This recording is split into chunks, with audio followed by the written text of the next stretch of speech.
मोहब्बत की बाजार में नफरत की दुकान खुल रहा है।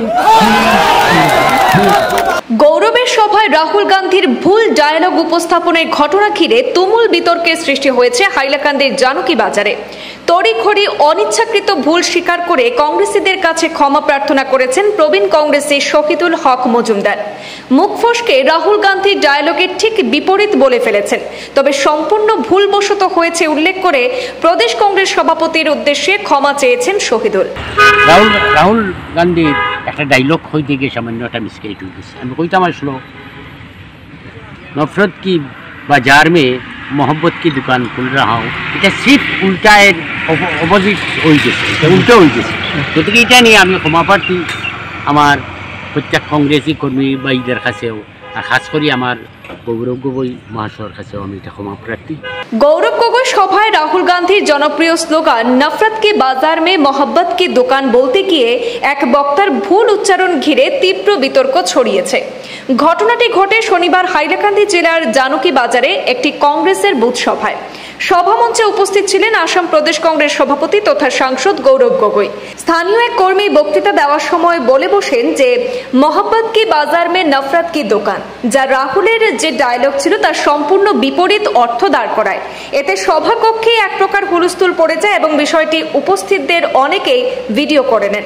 পরবর্তীতে সেই ভিডিও সোশ্যাল মিডিয়ায় ছড়িয়ে পড়ে এবং বিজেপির পক্ষ থেকে তা সক্রিয়ভাবে শেয়ার করে নানাভাবে কটাক্ষ করা হয়েছে কংগ্রেসকে। বক্তৃতা দানকারী ব্যক্তি উত্তর কাঞ্চনপুর গ্রাম পঞ্চায়েতের প্রাক্তন সভাপতি শহীদুল হক মজুমদার। আজ তিনি সাংবাদিকদের সামনে নিজের ভুল স্বীকার করেছেন। তিনি বলেন, অনিচ্ছাকৃতভাবে মুখ ফসকে রাহুল গান্ধীর ডায়ালগ ভুল করে ফেলেছেন তিনি। স্থানীয় মণ্ডল সভাপতিকে পাশে নিয়ে প্রবীণ কংগ্রেসী শহীদুল হক মজুমদার সংবাদ মাধ্যমে দাবি করেন, তিনি নাকি রাহুল গান্ধীর সেই ডায়ালগ নফরত কি বাজার মে মোহব্বত কি দোকান বলতে গিয়ে ভুল করে তার উল্টোটা বলে ফেলেছেন। এটা সম্পূর্ণ অনিচ্ছাকৃত এবং বিতর্কিত ডায়ালগের জন্য তিনি দুঃখ প্রকাশ করেছেন। উল্লেখ্য, এ নিয়ে কংগ্রেসের পক্ষ থেকে এখনো আনুষ্ঠানিক কোনো প্রতিক্রিয়া না এলেও বিজেপি ইতিমধ্যেই তা নিয়ে রাজনীতিকরণ শুরু করেছে। বিজেপির অনেক মন্ত্রী, বিধায়ক, এমনকি অন্যান্য নেতারাও নিজেদের অফিসিয়াল ফেসবুক অ্যাকাউন্টে সেই ভিডিওটি শেয়ার করে কংগ্রেসের সমালোচনা করতেই দেখা গেছে। সভাপতি গৌরব মহাশয় এখানে সভা যাবার পরে আমার কিছু মানুষ কইছিল যে দু চারটা সমস্যা তুলিয়ে ধরার কথা, যে আমি তুলিয়ে ধরতে গিয়া লাস্টে আমার রাহুল গান্ধীর একটা ডায়লগ হইতে গিয়ে সামান্য একটা মিসগাইড হয়ে গেছে। আমি কইতাম আসলো নফরত কি বাজার মে মোহব্বত কি দোকান খুল रहा हूँ, এটা সিফ উল্টা এর অপোজিট হয়ে গেছে, উল্টো হয়ে গেছে। গতিকে এটা নিয়ে আমি ক্ষমা প্রার্থী আমার প্রত্যেক কংগ্রেসী কর্মী ভাইদের কাছেও, আর খাস করে আমার গৌরব গগৈ মহাশয়ের কাছেও আমি এটা ক্ষমা প্রার্থী, যে এটা ভুল হয়ে গেছে, এটা মিসগাইড হচ্ছে, এটা নিয়ে আমি ক্ষমা প্রার্থী। এটা নিয়ে বিভিন্ন সংবাদ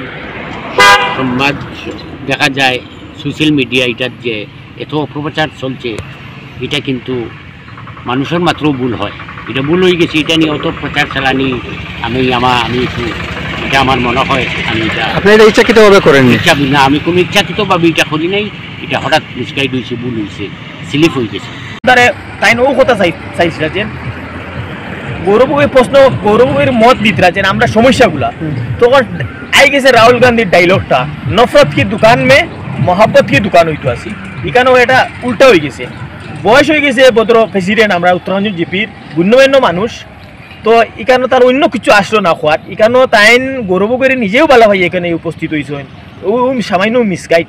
এটা আমরা লগে লগে কোনো না, এটা লগে লগে আমার আমি সোনার প্রাক্তন বিধায়ক আমিনুল ইসলাম লস্কর মহাশয় এপিসি সদস্য, উনি লগে লগে উঠে এটার কাউন্টার দিছে না নফরতের দোকান মহাব্বতের দোকান খুলে হয়েছে। এটা আমার লগে লগে আমিনুল সাহেব, এটা সোনার প্রাক্তন বিধায়ক, লগে লগে এটার কাউন্টার।